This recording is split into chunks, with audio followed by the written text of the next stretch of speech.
శ్రీగురుభ్యో నమః. హరి ఓం. పిప్పలాద ప్రోక్త శని స్తోత్రం.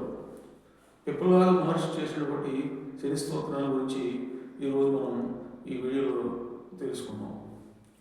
ఎవరైతే శనీశ్వరుని యొక్క వివిధ రకాలైనటువంటి బాధల నుంచి విముక్తి పొందాలనుకుంటున్నారో ప్రతిరోజు ముఖ్యంగా ప్రతి శనివారం కూడా ఒక సంవత్సరం పాటు ఈ స్తోత్రాన్ని పఠించిన, జపం చేసిన, అదేవిధంగా విశేషంగా ప్రతి శనివారం కూడా ఒక 190 సార్లు తక్కువ కాకుండా ఈ స్తోత్రాన్ని పారాయణ చేసినట్లయితే శనీశ్వరుని యొక్క ప్రకోపం తగ్గి వారికి సమస్త శుభాలు చేకూడమే కాక ఆయన రాజ్యాది సకల సంపదలు కూడా ప్రాప్తించినట్టుగా అనుగ్రహిస్తారు.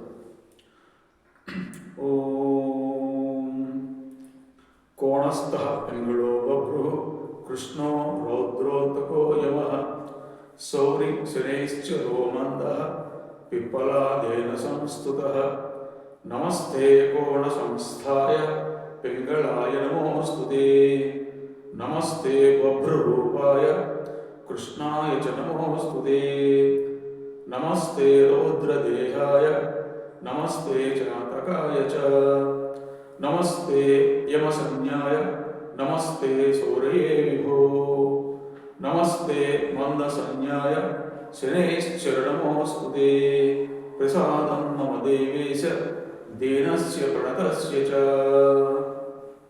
ఈ స్తోత్రాన్ని డిస్క్రిప్షన్లో కూడా టెక్స్ట్ని టైప్ చేసి పెట్టడం జరుగుతుంది. భక్తులందరూ కూడా తప్పనిసరిగా ఈ స్తోత్ర పారాయణం చేసుకుని ఈ స్తోత్రాన్ని విని శ్రీ శనీశ్వరుని యొక్క అనుగ్రహం పాత్రలు గురుగాక.